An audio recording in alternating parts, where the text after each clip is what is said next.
if there is something that triggers you, oftentimes it's like a fun thing to unpack, right? It's a Mm. mirror of a quality that maybe you've exhibited or you're terrified of exhibiting, but that's helpful information. If Yeah. something that we point out, if there's a person that we name that triggers you, it's really just a good place of awareness. This is a possible expression of that energy. It Yeah. does not mean that's what you're doing Yeah. personally, but it's always great to be aware so that you more actively and more consciously move away from that expression. All energy is necessary, and then like consciousness and awareness is step one.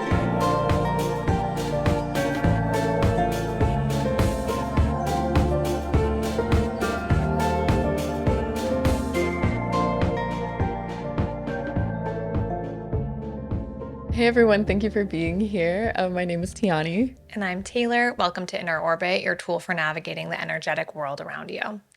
Yeah. It's fun to be back. We've Yeah. covered a lot in the last two episodes. Yeah, But our outfits are different. yeah, our outfits are different. It's a new day, it's a new month.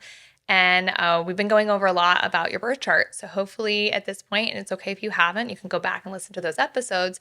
But we've given you tools to figure out all of your signs, so your big three, and also additional planets, etc. And if you've gone through this process, you might have been surprised to learn that there's a lot more available to you in terms of energy and the signs that you have in your birth chart. So you might not have realized you had Aries energy or Virgo energy if you always really identified as an Aquarius sun. Mm. So now that you know you have this additional energy, what does it mean? What kind of energy is this? How can you Yes. employ this? How will it kind of engage in dynamic with the other energies you have? And I love the way that Mm. you talk about this, like Yeah. how these energies all work together. Yeah. No, a beautiful breakdown of just like having all of the astrological signs within your birth chart because what we're really seeing here is when we're naming these signs, all we're doing is putting a name to the interdisciplinary play of energy and motion. We're Mm. just watching how energy shows up in different seasons of life Mhm. since every sign has rulership over different like calendar months. And Mhm. like, in Chinese astrology, you have like the year of the dragon, like Mm. things of that nature. And so it's really neat to just take a look at all of the energy, like you were saying earlier, that is available to you and actually being able to put a name to it. Yes. Yeah. So when we say Aries, that's just putting a name to an energy that has a lot going on with it. So because each has a lot going on with it, we've broken up this into two episodes. Today we'll be going through the first six signs of the Zodiac calendar, which actually begins in March. That's Hmm. why many kind of meme pages that you might see will start with Aries. And that's where Yeah. that comes from. So we will also be beginning with Aries and walking through all these signs, all of the elements associated with these signs, the modalities associated with the signs, Hmm. the houses that they rule, as Yeah. Tianee was mentioning. So we'll be going through those in some good depth, giving you some Yeah. references of the shadows and highest expressions of those energies so you can start to work with them, which is really exciting. Yes. We'll also be talking about the planets that have like rulership or co-rulership over the signs as well.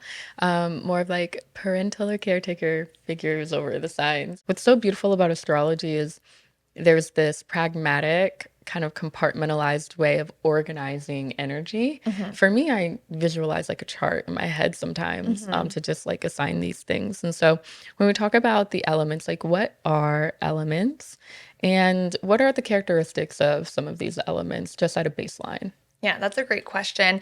We have four elements. There's fire, air, earth, and water in no particular order. And there's three signs associated with each of those elements. Mm. So when we think about water, there's Cancer, there's Pisces, there's Scorpio. And while those are all water signs, they'll show up differently and have nuance to them, in large part to the modalities that we'll speak about shortly Mm. and other aspects. All water signs will exhibit some kind of like emotional core, a little Yeah. bit of a lack of boundaries, right? Right. Water has, it flows everywhere that you let it to flow. So intuition, so Mm. depth, intuition, emotion. Whereas when we think about fire, fire is a starter. It's an initiator. It moves quickly. It burns brightly. It Yeah. might be a little reckless. Yeah. Like passion. Passion, Yeah. fervor.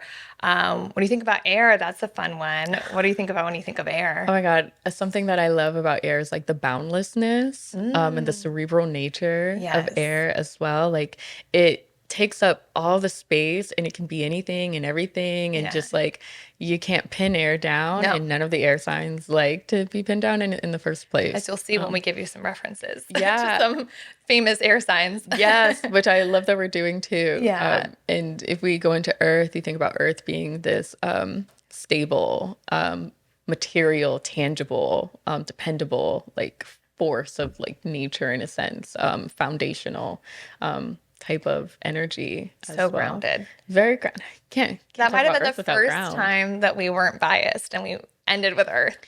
Right, because we didn't start with it. Segueing into the different modalities as well, there's like 4 assigned to every modality. We have cardinal, mutable, and fixed energy, again, in no particular order. When we talk about our cardinal energy, that's a word that like I usually just think fire with, but all the signs are cardinal. That's like your starter pack, I guess you can say, the initiators of the zodiac. Yeah. The cardinal signs all actually start the beginning of every season as well. And Yeah. so Aries starts spring, and then Cancer starts summer. New beginnings, new releasing of patterns and things of that nature. What do you think about when we talk about more mutable energy? Mutable. Well, to your point, it follows the season. So you have cardinal, then you have fixed, which is squarely in the middle, which is why it's so fixed. So Taurus being fixed, but then we go to the next sign, Gemini is mutable. It's kind of bleeding into that next season. So there's this like more of an Like airy fluidity to that. So sometimes you don't know what you're going to get with a mutable sign, but it's also beautiful because there is so much more flexibility to that sign. That's a word. But it's really bleeding into that next season. Maybe bleeding is a gory word, but it's flowing into the next season. Yeah. And which lends it to that kind of flowy nature. There's like a communicative or like chameleon like nature to mutable energy. You know, I think those are like the conversationalists of the zodiac. I Gemini think makes perfect sense for that, right? You know? Yeah. And then we have the fixed modality. So here we think stubbornness, kind of unmoving. I mean, fixed energy is like needed because there's a consistency that you kind of need to maneuver through life. But fixed is more of like, I get this vision of just like stuck dirt or like like unwavering, a little dogmatic in the best ways. Yeah.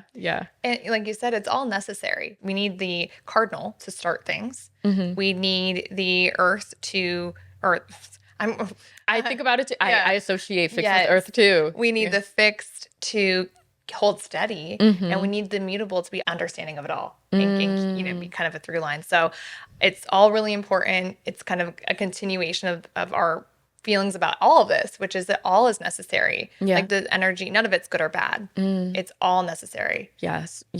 I like the way that you talk about that, because when you talk about the path of transformation, like not even being linear, but like you start somewhere, then you have to hold that energy, make it applicable into your life and your decisions.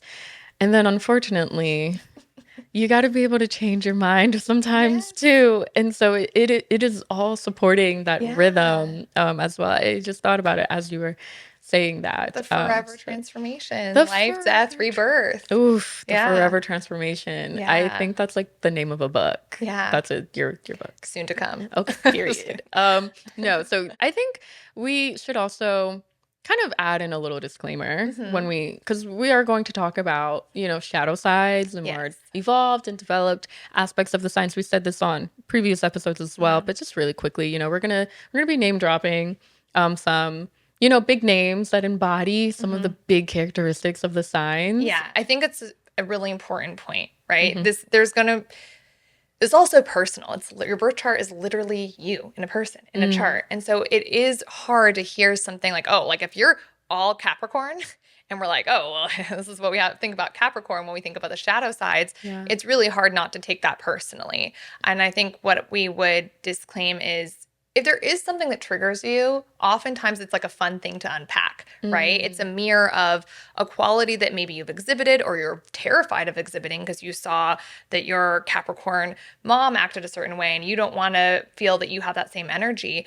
But that's helpful information. If something that we point out, if there's a person that we name that triggers you, it's really just a good place of awareness. This is a possible expression of that energy. Yeah. It does not mean that's what you're doing personally. Yeah. But it's always great to be aware so that you more actively and more consciously move away from that expression. Yeah. Again, all energy is necessary. And then like consciousness and awareness is step one. And that's all we're trying to do is bring light to that. And then we also want a room to have a little fun. There are stereotypes for a reason. It's okay. We can laugh at ourselves. We're lazy, stubborn Tauruses. And so let's have a little fun with it too. It's really not meant to hurt anyone's feelings. It's meant to be fun, but also a really good stepping stone for growth. I love that. I love that. So we may be using some language or some words that are pretty colloquial and used fairly often. And we just say that to create some great conversation and banter and commonalities amongst people and things. So let's get into it. Let's have some fun. Without further ado. All right. First sign on the horizon, we have Aries. The initiator of the zodiac. Yes. What's the element we're dealing with here? Fire. Fire. So it's both a cardinal sign as the modality. Yeah. So that's an initiator in and of itself. Yeah. And then you have fire, which is another initiator. Yeah. So, I mean, like that is why we say Aries is the initiator. Yeah. I mean, it's from the modality and the element. You're just going. Yep. Right? Yep. Which is really important. Without Aries, we might not start anything new or worth doing at all. Yeah. A lot of Aries are going to bring us some of the best ideas. Yep. Yeah. A lot of Arian energy is kind of like this rushing of like life, this sense of urgency for like everything, and really great leadership qualities because they know how to get other people excited about what they're excited about. Exactly. Yeah. I mean, Taurus is moving. 100%. They're actually a wonderful pair. And not when we talk about pairs, there's like, this is a creative or professional collaboration, right? If you want to get things done, having an Aries mixed with someone who's grounded with earth or a fixed energy is good because they might be able to manifest the wonderful idea that Aries came up with. Yeah. Because the shadow side of Aries might be moving from an impulsive place. Yeah. Or having this phenomenal idea, but having difficulty following through with it. Maybe a little recklessness, right? Yeah. But yeah, at least they started something. at least we gave you a new idea. We made it fun, right? Yeah. that is an Aries. No, that's a big thing.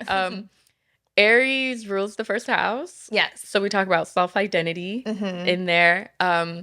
Facial features. Oh, athleticism will come from that house as well. And the planet that rules Aries is Mars. The planet of motion, like doing. Of action. Yeah, of action. Like, let's do it. Yeah. So it is so fitting. It is very, very fitting. Yeah. Okay, so like what are some people that are like Aries sun signs?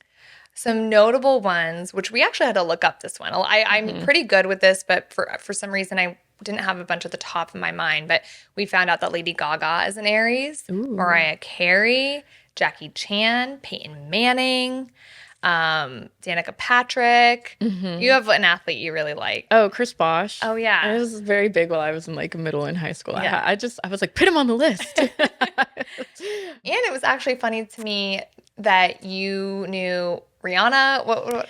Rihanna has her Venus in Aries as well. Feels fitting. It really, really does because like we gave an overview of like how planets in different signs act different ways, and like Venus being in its detriment in Aries and kind of just being in this like, I don't want to say like infantile. That's my favorite word to describe the shadow side of, Venus and Aries. But forever kid. A child forever at heart. Yeah. That's like the Aries energy. Venus being more lovable goofball. Yeah. I love that. Venus being more of this like relationship builder. Yeah. Venus is slow and sensual. So being in a sign like Aries, which is so quick paced and very like, I'm bored. What's next? Yeah. And Wait, Venus you have your Aries. Venus in Aries. My Venus is in Aries. Oh, that's why you paid attention to Riri. I had to. I had to find some solace somewhere. Yeah. And so I, quick moving through relationships, getting bored in relationships easily, but also in projects. You have to have many projects going on at the same time.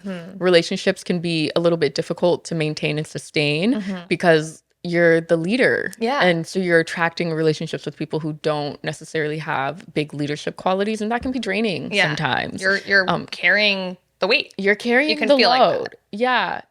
And so like notable, and I think Rihanna speaks about her Venus and Aries quite often sometimes Ooh, look as that well. up. That's fun. Yeah. But we have a support group for the girlies.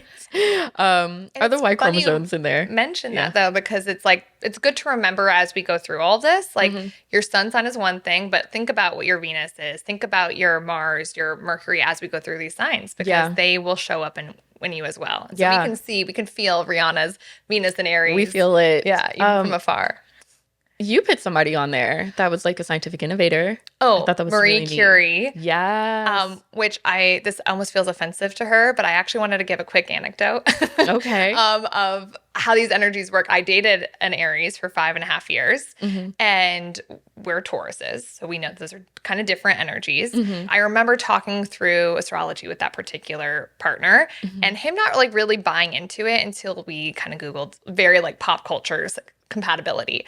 And this line stood out to me. The Aries will have finished his entire coffee before the Taurus has taken her first sip, which was hilarious to us Is because that it something? actually happened every time we went to a cafe and was the start of many arguments. Oh And we my read that God. one line. He's like, I believe it. Oh my God. But I liked that anecdote because it shows the different like energy. It's like a Yeah. Taurus wanting to kind of sit and ground and enjoy the coffee, and the Aries is like, I'm drinking this to move on with my life. Like I On want to the this next caffeine. thing. Let's go. Mm. So a nice balance. But back to Marie Curie, we love her. She was a major initiator of like chemistry. Yeah. So it's a big one. Yeah. No, we Yeah. love her. Thank you, Yeah. girl. Thank Thank you. you. Okay, let's get into Taurus. Okay, so Taurus is next. So if you've been listening, You know. pop quiz. If we started with the cardinal, what would the next modality be? That would be fixed. That would be fixed. Yeah. It's on to the middle of the season, middle of Yes. spring. So tell us about Taurus. We've never talked about it on this podcast before. No, not at all. It's not like there aren't like three wonderful Taurines running this show, which is a testament to what Taurus will show up in your life as. So we are the element Earth, modality fixed, rules over the second house of possession, self-worth, of money, and is ruled by Venus. So what does that mean? Showing up as Earth, we have this grounded nature, we have this dependable foundation type of energy, and then you bring in the fixed component of it. So very similar to how like we have fire with Aries and Cardinal, you get this very soft, very endearing type of energy when you bring in Earth and fixed nature. That's energy that is very unwavering, that is grounded, that is like 10 toes down, that is loyal.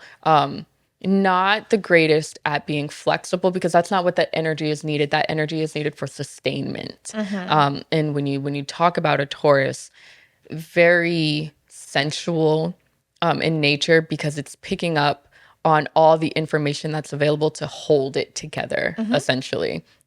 So I know I jumped right into the best aspects of Taurus because As like we should. so many. Well, and it makes perfect sense because you said it rules the second house of this material realm. So there is that sensual kind of material component of Taurus. It's a very present sign because it's in this material world. It's like very much about the feelings and the texture. More positive signs, very nurturing and caring, very loyal and devoted. And then when we think about what a shadow of that exact same quality could be possessive. Oh, right? heck yeah. Could be like, this is mine. I worked for this. Yes. Like, yeah. I built this. This is mine. I built this. Yeah. Yeah. Okay. I know we're having a hard time talking about the shadow aspects of Taurine There's gotta energy. be more. Okay. Lazy. We're like, come on now. Lazy. You know. That's another thing people will say. It's very slow moving energy. So again, without any kind of thing pushing you forward or initiating, it can be difficult to really get something done. Once a Taurus gets moving, it is a very like long haul creator. It's a very persistent energy. So actually like really, really great work ethic, but the way you might get started working, which is really helpful information. Like you need maybe a slow morning, you need a ritual, you need to Yes. ease into the day. Yeah.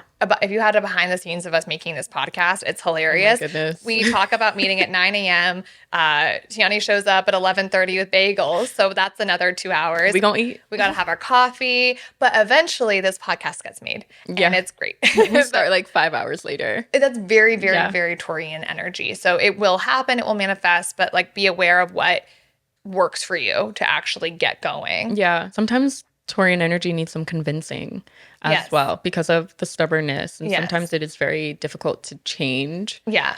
their minds as So well. difficult. We're always right. So like convince me that I'm not. Essentially. We have nothing to work on, clearly. End the podcast right now.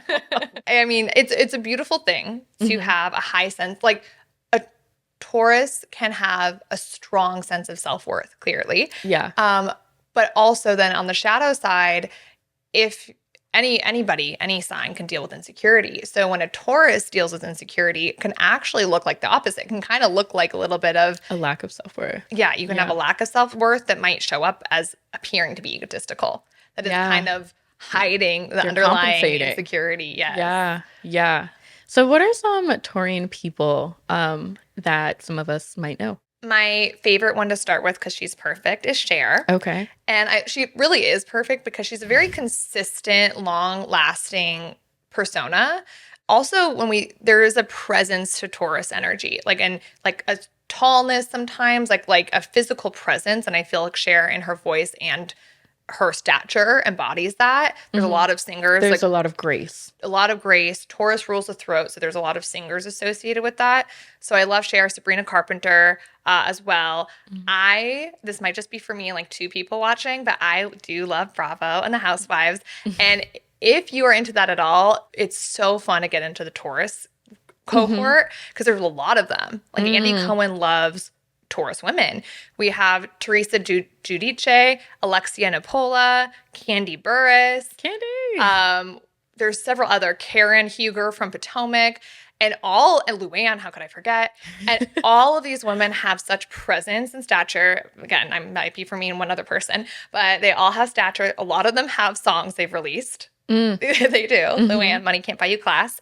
And Candy Burris, you do actually know. She's on the Real Housewives of Atlanta, but she's famous from R&B work, wrote songwriting. Scrubs. Yeah. Scrubs by TLC. Again, another singer. She loves her money. She loves her family, loyalty. She loves her food. Like they are killer in the housewife sphere. So okay, I think that's all we need to know. That's all you need to know. I think that's all we need to know. All of the housewives listed. Okay, take us into the next sign, Taylor. Back to the pop quiz. We've gone through a cardinal and a fixed. We're now at the mutable. Yeah. So we're at Gemini now. They are mutable, which is already in my mind kind of airy, and they are air. Yeah. So Gemini is inherently a little bit polarizing sometimes because it's the duality. It's the twins, right? So it's both sides, which is a beautiful quality of Gemini because Gemini has the ability to see both sides and exhibit the duality of nature, but therefore can also kind of elicit very polarized feelings. Yeah. Gemini rules the 3rd house. And the 3rd house is... The 3rd house can be our relationships with our siblings. Which makes sense, the twins. Yep. Short travels, transportation, writing, things that you do with your hands, things of that nature, how you think. And that's because the ruling planet over Gemini is Mercury. And you're Gemini. Your Mercury's in Gemini. My Mercury's in Gemini. So they are home. They're home. What are some of the shadow qualities you associate with Gemini? Because I feel like some people jump to that with Gemini. Being a little bit narrow-minded, sometimes paying a lot of attention to smaller details that it's a little bit difficult to see the bigger picture. Being really gossipy.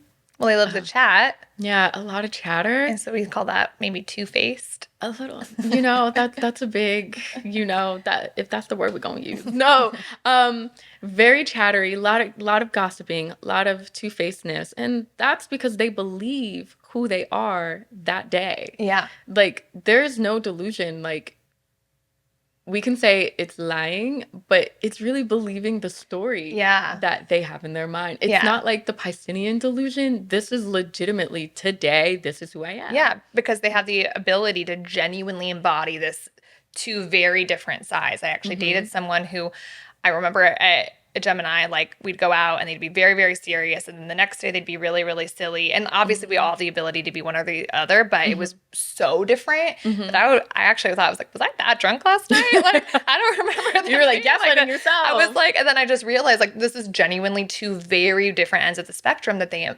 very genuinely embody. One wasn't a front, the other one wasn't, which is a cool thing to be able to do, but can it be confusing both for them and maybe others as well? It's more confusing for them than Yeah. it is for other people, because it's like, again, when we talk about air, just being able to travel and move so quickly, Yeah. it can create this energetic whiplash. Yeah. And so Geminis are very charming and charismatic because they can be everywhere. Yeah. Steve Lacy has a line on the song Bad Habit where it's like, it's something along the lines of like, you can't cross or disguise a Gemini, like I'm everywhere, I'm cross-eyed. Like literally Geminis show up everywhere, embody everything. And so they're relatable because they've been all over the spectrum. Yeah. Yeah. They're very curious and intellectual, which is some of my favorite aspects of a Gemini. They're endlessly curious, and I think that's part of it. Like they really are trying to figure out everything all at once. I love that, like kind of witty, the banter that they bring to the table. There's actually quite a few famous Gemini rappers. It's like a whole trope, and it makes a lot of sense. Like think about a rap battle. You have to move quickly. Your brain has to be so mentally agile, and like the kind of that very, very quick and like brilliant wordplay that a rapper has to think of in real time. It really lends itself to that. So that's why we have Tupac, Kanye West, Kendrick Lamar, who also raps about it if you want to follow this song trend. It makes a lot of sense. Yeah. I mean, it's hard not to be attracted to a Gemini. I mean, my Venus is in Gemini, so tell me about it. Yeah. You know. We love it. Lauryn Hill is also a Gemini as well. And what's so funny, Donald Trump. Oh, how could you forget? Talk about polarizing. Okay. When you also just talk about this Gemini energy, when you think about the people who embody this, going back into that, you don't know who they're going to show up as. There's such these beautiful star power qualities about these people that just draw you in. But at the same time, they do a very good job of triggering your own shadows because they're so comfortable with their own shadows as well. Yes. They embody the personality of their shadows so honestly poetically. I agree with that. You kind of believe it yourself. And I think there's something beautiful, like when we go through these signs, sometimes these might be signs that you have and you're trying to unpack the shadow sides of, but then even think about people in your life that might trigger you. So if there's a Gemini in your life that does, it's also something for us to unpack. Why does this energy bother me so much that this person is so hard to pin down? Like, why do I have entitlement to pin them down? Period. So I think that's not only for you to unpack if you are that, but also if somehow you're triggered by that. That's a very Taurine question. Yeah. Like, why do I feel entitled to possess this person or this thing in the first place? Because I built that. Yeah. But yeah. There's another stereotype when, like, again, pop astrology, people will be like, well, Geminis are difficult to date because they get really, really into someone that's so genuine, like maybe some love bombing going on, but then might get bored after time, right? Because there's this endless curiosity, and that kind of moving, that airy way of moving might accidentally hurt some feelings, or maybe I'm, work on that. But it can happen. But that doesn't mean that it's not always intentional. I mean, with your Venus in Gemini, have I ever done that? Have you? I have to ask. Yeah. Yeah, you've been into someone like I've one day and probably the next day. been confusing to someone in that way. Probably. Okay. We're owning up to it. My Mercury in Gemini, I think the way that I speak and banter can be flirtatious. Sometimes purposefully. Yeah. Because it's like, I just want to have fun today. Yeah. So I'm gonna figure some things out that I don't need to figure out right now. And then the next day it's like, oh, well, that was fun yesterday. and we're just having fun here. We've worked on these things. At least we're recognizing the behavior. We're trying our best. I mean, this is a little bit of a throwback to the Aries piece, but my Mercury's in Aries. And what do I get in trouble for a lot? Putting my foot in my mouth. Yeah. I speak impulsively, and that's a very Aries quality, which allows me to get out in front and talk to people, but sometimes there is a consequence that comes with that. Yeah. Yeah. What's so cool about your Mercury in Aries, though, to just like go on the evolved side about it, is that you're a great conversationalist. You speak your ideas out, and you're actually really, really flexible in conversation. Thank you. As well. And so that Aryan quality of like, I just wanted to get the conversation started. Yeah. Yeah. And so you Just can get it pivot going. in conversations really well. Thank you. With that. No, I really admire that about you. Thanks. All right, let's talk about your moon sign. Cancer. We're on to the next, which means we're now back to cardinal. It's the initiator of that next season of life. Cancer is water. It's the crab in its shell. A defensive little crab. And it's ruled by the moon. Yeah. Why is it that when people talk about the moon and Cancer being ruled by the moon, that people associate that with intuition, do you think? I think it's because like we can't bypass the fact that Cancer is this cardinal water sign. And so with cardinal water energy comes intuition. And the moon being associated with intuition and things, I think it's because the moon has a lot of internal influences on people, people's emotions, their thoughts and behaviors that is so hidden that when we think about this cardinal watery sign, it's a little bit confusing that this even is the beginning of summer. Yeah. Where things are so fertile. Yeah. And so like unhidden.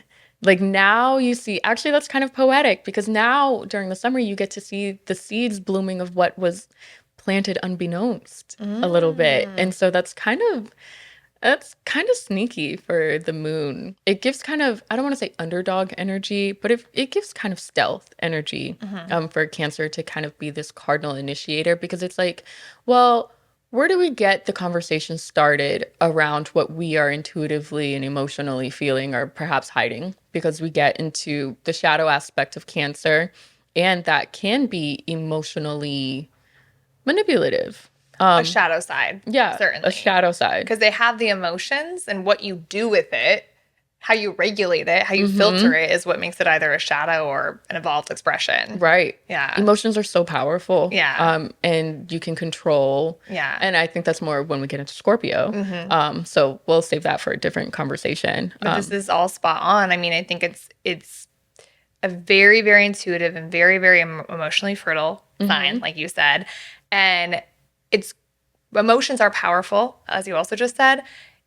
It can be really difficult for Cancers early on in life to like understand and then harness that emotion in a way that feels good to them. I think a lot of times if I have a Cancer moon, but then if you're Cancer sun or other placements, you spend a long time just trying to like understand these emotions. Does it feel burdensome sometimes? Yeah, you're just like, oh, this feels so heavy. Like, why do I have to feel this way? I think over time, a really beautiful evolved expression is learning to respect and appreciate your emotions, see them as a gift. They really are a gift. They will make you more intuitive. Like they just will. It's a fact. The more you start to have some boundaries, because boundarylessness is a Cancer shadow. So that can be in a lot of different ways. Sometimes that can be in codependence in relationships. It could be in over giving to people around you. But then also on the flip side, someone who hasn't really come to terms with these feelings, they might overgive 1 minute to receive love, and then if they didn't receive love, go back into that shell and withhold. Or resentment. From resentment. You're like, well, I gave you so much and you didn't appreciate it, so I'm taking it back. There's a lot of defensiveness in protecting all those like cute little feelings. Yeah. That's a normal journey. Like that's part of the journey. So there's nothing wrong with having gone through that. I relate to everything I just said.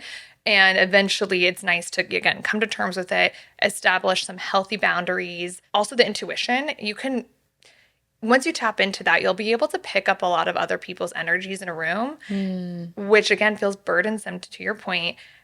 As you harness this, it's so important to learn other people's feelings are not your business. Period. So just because you can intuit it doesn't actually mean it's your problem. I actually still struggle with this. I can really perceive these shifts quickly. You do. Almost instantaneously.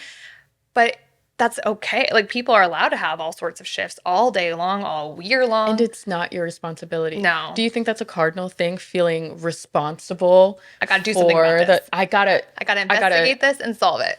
Okay. and not having the tools to even do that. I got to start something because I felt this shift now. So now I got to address it and now I got to fix it. Your emotions are data, but they are not fact, and you don't need to do something about it. You can watch yes. and allow that to show up as well. Well, let's talk about the beautiful, because there's so many beautiful things. So intuitive, nurturing. You talk about food a lot with Cancer. Yeah, Cancer also rules over the fourth house. And so your fourth house being related to your mother, your intuition, also past life. So if you ever have like any astrologers who do like past life regression stuff, they're going to be looking within your fourth house, your home. Because again, Cancers carry that shell, their home on their backs as well. Food, your stomach, things of that nature in your fourth house. And that's why Taurus and Cancerian energy just nurturers, just chef's kiss. Yeah, they just go so well together. I have a lot of Cancer friends. I need to look into like couples that are actually Taurus and Cancers. I wonder if they're withstanding. But when we talk about that crab shell, right? There's an analogy about how Cancers carry the past with them so much, and the moon carries the past, rules the past as well. And that shell is like a home, and that's where they carry all of the emotional remnants of what they've experienced in the past, and they make a home out of those experiences. I think that goes back into that seed planting of like, here's what seeds were planted while I was unaware that I was planting them, and here is the manifestation of those seeds, and I'm going to carry those seeds around with me, where it's just like, you need to shed and get a new shell. Essentially, like, that's not serving you anymore. Plant a different seed, start something new, Cancer. And so and I got that reference, Isabel Hickey. Okay, you mentioned I mentioned them before. Yeah. So that's where I got that reference, and it makes so much sense. But when we go into some of like the awesome, because Cancers are awesome, love them, like food. Amazing chefs, amazing cooks, because I think they have like rulership over the stomach and the breast. Well, the moon rules the breast. My moon conjuncts Jupiter, so my breasts are huge. I just had to bring that in there. But they rule the stomach. Cancer rules the stomach, so that makes so much sense. You brought up this intuition prior. They're really intelligent people. Can go take a test and pass the test just off of psychicism alone, because it's like you're picking up the energy behind the question and you're feeling out the energy of the answers. Oh, that's so insightful. I am stuck on the breast because they're the mothers of the zodiac. It does check out. So Cancer is considered the mother of the zodiac. And then I'm going to go on another weird tangent, if I'm allowed, for a little bit more reality show. I think this is fun for anyone who has any remote knowledge of Vanderpump Rules. I think it's a really beautiful case study, and the broad spectrum of Cancer energy from shadow to evolved expression, because there are three very notable folks from Vanderpump Rules, Jax Taylor, Tom Sandoval, and Ariana Madix. They are all Cancers, which is fascinating because Jax and Tom are like very, very notably villains. Like everyone considers them villains. They don't treat women very well, which is interesting because you hear this nurturing component. You're like, wow, like this is a sensitive man. That seems like that would be great in a relationship. But when you are very emotional and unevolved, it's easy to be manipulative because you believe that emotion and you're able to read someone else.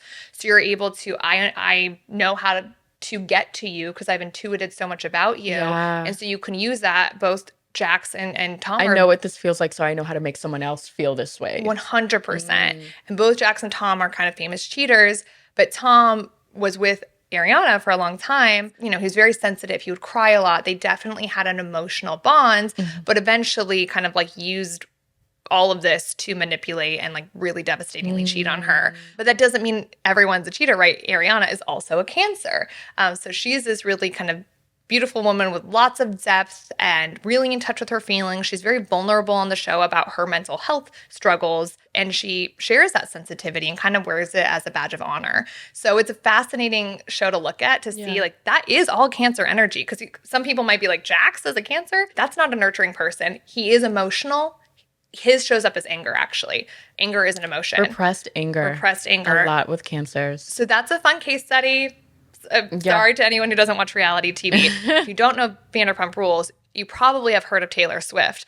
Her moon is also in Cancer, which really I feel like checks out for those like emotional, Yeah. all the lyricism. I mean, she's made a whole career out of her Cancer moon. Yes. Yeah. Yeah. Yeah. I would definitely I say mean, so. her listeners feel, you know, and maybe that's also why some men are just like, I don't want to say repulsed, but triggered by Taylor Swift's music. That's right. Because some people have not explored the depth of their emotions yet. So it's triggering. Because it's like, what is all this music about love and breakups? And it's like, because you haven't processed your breakup from 4th grade. Okay. Like, it'll be triggering for anybody. So true. And that is a lot of what people will say. They're like, why can't she let go? Which I will say Cancer does struggle with. Cancer does struggle with letting go. But you're right. It's also a trigger for others.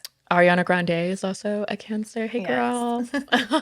So that is it with Cancer. Now we're going to talk about, I kind of look at this sign as a complementary sign to Cancer. Let's talk about Leo. Okay. All right. We love our lionesses and lions. Ooh. Yeah. Leo. So we are back into fire and our modality is fixed. Okay. What a pairing.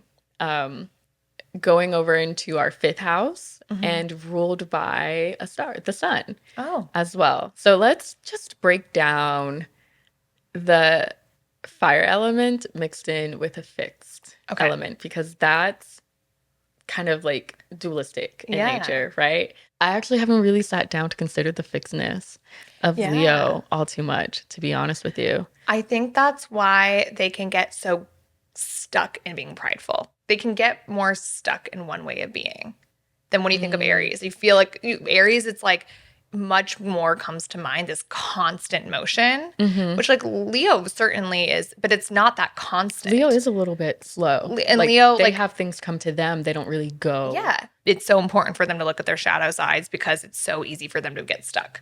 Do you think it's because Leo, I mean, being ruled by the sun, being very magnetic and charming in nature, are so used to attracting attention that they don't feel like, when you talk about that fixed nature, there's not a feeling that they actually have to go do something, hit any action behind it, because it's already naturally coming. I think that kind of represents the fixed nature of Leo. Yeah. So stubborn it's going to come to me. I don't have to go to it. And to be honest with you, like, you're kind of right. There's a reason they feel that way, right? Like, life has brought a lot to them. And then there will be points in that same life that they're like, well, it's not working right now.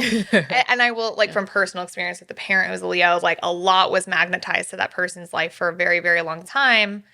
And so that it does validate this, like, what I'm doing is great. Like, I am perfect. I've magnetized so much, and it's true. And they should be really proud of all of that. But then it will not, like, just the nature of life, right? It will throw you curveballs, as it should. And I think Leos can really struggle in those moments because everything's gone perfectly with everything they've ever done. And now this same thing isn't working, but they're so fixed, it can be really, really hard to change it. They don't have the tools of endurance. They don't have the tools. So maybe the fixed nature is actually what helps release them from the entitlement, because that's what it's kind of sounding like, the entitlement behavior, where it's just like, okay, well, whatever you do have, you need to be able to sustain, because you're not very action oriented in the first place. And so, like, when we talk about some of the more positive aspects of Leos, because Leo is a sign that's dear to me. My Mars is in there.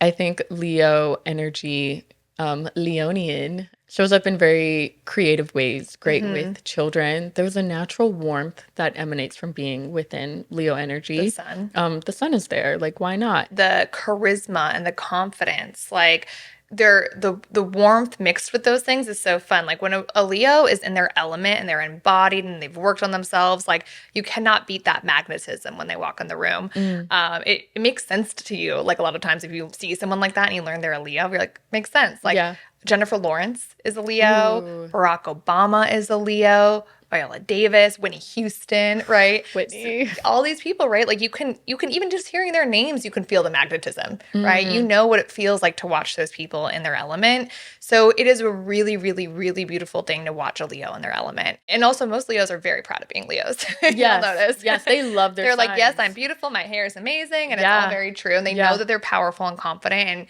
And all that's 100% true. And I would actually say, like, I mean, I would love to be a Leo. There's a lot that's great there. Oh. I'm not, but I can see why they are so excited by it. And there are some signs where like the shadows like require a deep amount of work and awareness to work through. I would say Leo's like a lot of times they're so close to the answer. It's like really that fixed element that's preventing them from like just making a little bit of like a little pivot. Yeah. And then you might get unstuck. So they can get really stuck, but I would say if you're a Leo and you're encountering anything we've shared, like actually it's take a deep breath and realize like if you just kind of take a little step back, you might be able to repivot. Oh, we also have J-Lo, which is interesting. Again, some of these names might trigger, emotions. Yeah, I mean, and what's really funny is we had a difficult time coming up with shadow aspects for Leo. Yeah. Such a Leo thing. Just look at J-Lo. Yeah. Okay. Look at J-Lo. Just look at J-Lo. And then imagine what the relationship must have been like between her and Ben Affleck, who is also a Leo. Yes. I feel like it's a really good representation of like a Leo, like not being that far off from the answer. It's like she's so beautiful. Mm-hmm. She is ageless. She's got a lot going for her. Mm-hmm. I mean, a successful career. We cannot knock there that. is like just something in the way. It's probably minimal. But and you know what? Leo energy, they do really well on stage. Yes. They're great actors, I great love playwrights. Yeah. And so like, I think J-Lo is are we haters? J-Lo's, well, you love J-Lo. Yeah, that's I think the polarizing nature of a Leo. Yeah. My mom loves J-Lo. Oh. But my mom is a Leo rising, so that would make sense. By default, do Leo placements have to like J-Lo? Let us know. If you are a Leo, how do you feel about J-Lo? Journal entry and comment below. We're taking data right now. I think we're going to get some defenders there. Let's talk about the fifth house. Okay, yes. Really quickly. Yeah. When you talk about a Leo, you have to talk about dating because there's always options. As a Leo, there's always going to be options for some reason. Yeah. You're magnetizing so many things. So your fifth house is like casual dating, casual fun, as opposed to like your seventh house, which is like locked in. Okay. And then fifth house is acting, creative endeavors, also deals with children. When people do predictive astrology, I think it's actually your fifth house where they can tell the identity of what your first child is going to be like. Fun fact, my fifth house is in Gemini and my first born child is a Gemini rising. Oh, wow. And so it checks out for me, I guess. And fascinating. I like that fun fact. What's our next sign?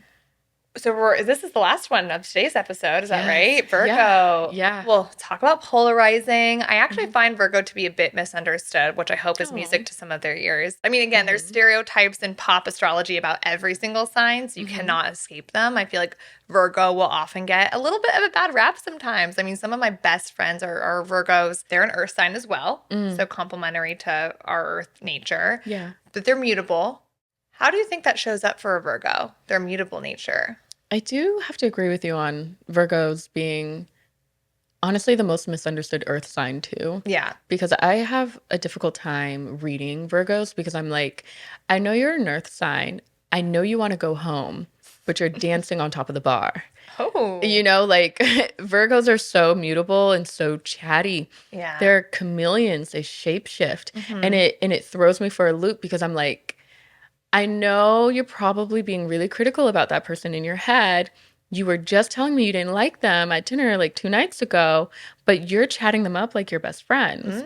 And we have to look at Virgo being ruled by Mercury, which speaks to Mercury's kind of trickster, playful, like I can be all things and anything type of thing, where it's like, this airy, fast, communicative planet can also freaking just masquerade as an earth sign as well. And we get all of that when we look at Virgo. Yeah. And so when you have this like mutable earth, it's like a lot of people don't want to admit that they need Taurian energy around them too much. There's some like hater energy around that. But when we get to Virgos are like kind of reluctantly welcomed because they're fun to be around, but you also know Virgo's probably going to have to change the way you live and think because they're going to point it out to Mm-hmm. you. And so I think that Virgos are needed to change the world because they can't do it from inside of their bedroom. They have to be able to speak and interact and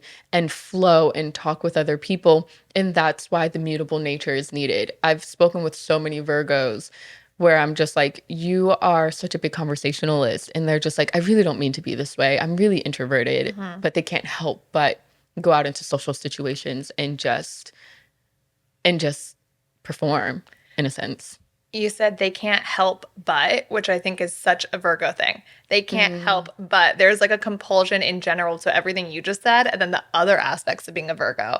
They're mm. very controlling and very Yes. organized, very, Yeah. very organized, very meticulous, and they can't help but being that way. Yep. Like they have to, like, there's this inner compulsion of like, it needs to be done this way. I have to micromanage I'm this. very, very determined. I'm gonna get it done, which they do. Mm-hmm. Virgos like are, if you're trying to hire, and you want someone organized who's going to audit, who's going to be meticulous and look at details, you Yes. want a Virgo on your You need a team. Virgo on your team. Yeah. So they're wonderful in that way.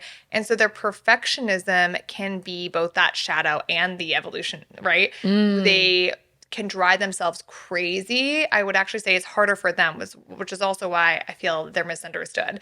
They're Yeah. critical, but they're very, very the shadow is that they can be very, very self-critical. They're harder on Yeah. themselves than you think they're being on you. Very self-deprecating Yeah. sign. And when we think about like the archetype of Virgo, it's like the virgin. Yeah. It's like they see the blank slate, the perfected Yeah. state. And virginality being marked with perfection is so strange within itself. But For like another day. for a different, the Virgoan energy is here to clean up what has already happened and been done. Mm-hmm. And so they have to zero in on all those, the mercurial thing. They have to zone in all those tiny details because somebody has to see it, Mm-hmm. because somebody has to correct it. Mm-hmm. And Virgos feel the responsibility of like, Mm-hmm. I gotta fix this. But what's so funny is Virgos actually don't fix anything.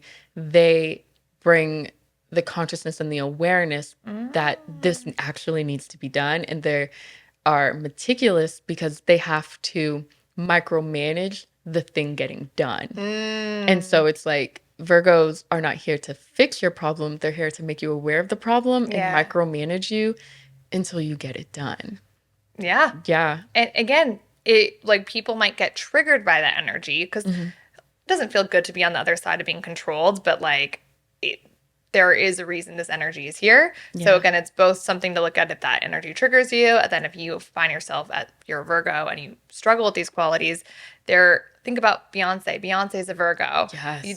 There are beautiful things a Virgo can accomplish. But what is Beyonce famous for? Like when you think of her, what do you think of? I think about her work ethic. Insane, Period. insane work I'm just ethic. like, wow, this woman works so hard. But there's also a very controlling aspect to Beyonce because she controls her image. She controls the information that's available Yes. about her. She's very composed in nature. It's very difficult to know who Beyonce Knowles is. Yeah. Beyonce controls the image of what we think because we can project anything onto Beyonce. Yeah. We will never know what that woman is like behind closed doors. Yeah. And I actually can't even think of another star that comes close to her in that level of perfectionism and like in a Yeah. beautiful way. Yeah. Like, but Embodies the Virgoan energy to a T. And then on the other side, again, like some names might make you feel all sorts of ways. Blake Lively is a Virgo. Girl. And then we also have, moving on, Kobe Bryant, right? Another great example Yeah. of Virgoan energy. Yeah. Like, I'm the best. I have to be. And let me show you why. Yeah. Essentially. So again, that performative Yeah. nature of like, I can't help but Yeah. be the best Yeah. at what I touch and what I do, Yes. essentially. Yeah. So Virgo also rules the sixth house. Mm-hmm. Their daily life and routines, like, why not? Yeah. Essentially. Small pets, Yeah. sickness Yeah. as well. I think it's because Virgos overtire themselves. They don't know when to stop. Yeah. Mm-hmm. They don't know when to, yeah. And so boundaries might also, maybe establishing them for themselves might also be very difficult. What to let go. The world is not yours to clean up. maybe as a Virgo, something helpful to do would be like, this is very, very powerful energy. What are the 2 to 3 things that in my life, the 2 to 3 people, whatever, that deserve this level of energy? And I'm going to let go of the rest. And so ambiguity might be really hard for a Virgo. Yeah. People are not projects. I just felt the need to say that for Virgos. I know. People are not your projects. That's why you rule over pets. You know, like this is, get a dog. There's also this is maybe a bit of a plug for, I know we'll do another episode on all things lunar and things like that. Oh, yes. Our South Node currently is in Virgo. It's what we as a society and a generation are starting to move away from. Mm-hmm. So that means there's this kind of generational feeling of moving away from details, which for better or for worse, right? Self-criticism. That's like the beautiful thing. And then maybe we're getting a little bit away from facts in the world. So there's always a positive and negative kind of way to look at these things. But on the one hand, we're moving away from this like detailed or oriented energy and kind of letting go. But again, that might be why facts don't feel so prevalent. I like that you can like ground that there too, because like if we talk about self-critical and self-deprecating nature, our word shame, Virgos, that's a huge shadow aspect of Virgos, like champions of shame, of wielding and sometimes using shame as a mechanism for control, because they feel so shameful within. They know what that does to other people as well. Is there anything more dangerous than like a Cancer Virgo mix? Is there? I haven't thought of that. Like some like within yourself or like as a partners. I mean, we all have it within us, but like who have prominent Cancer Virgo in placements and what that might like look like from a shadow aspect. Like, not only do I know how this makes you feel, I know how this shows up in your life, and I can manipulate that to continue to make you feel this way. Continue to breed that shame. That, you got to the awareness is so strong. Yeah. So I would say, Virgos, be kind to yourself, because you can accomplish what Beyonce and Kobe have accomplished, but you don't have to carry the shame.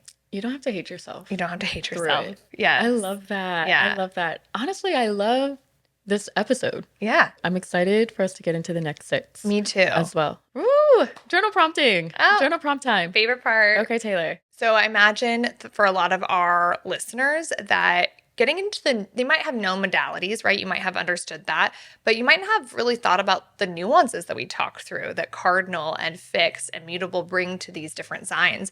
So now that you understand those, I would ask you to take a look at your big 3, your sun, your moon, and your rising, and which modalities show up for you there, right? If you are a Cancer rising, right? We have talked about that's cardinal. So now that you know that there's some cardinal energy there, how does that show up for you?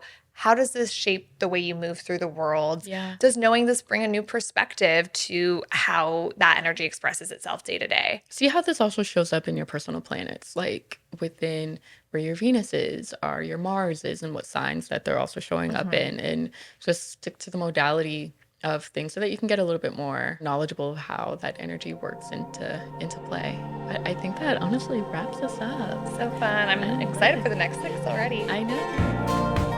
You've been listening to Inner Orbit.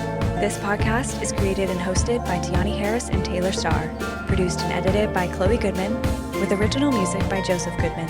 Be sure to like, subscribe, or follow wherever you're listening so you don't miss an episode. You can find us on Instagram and TikTok at InnerOrbitPod or email innerorbitpod@gmail.com. If you enjoyed this episode, please consider leaving us a rating, review, or comment. We want to hear what you think, and your engagement goes a long way helping this podcast reach a wider audience. Thanks again for listening. We'll see you next time.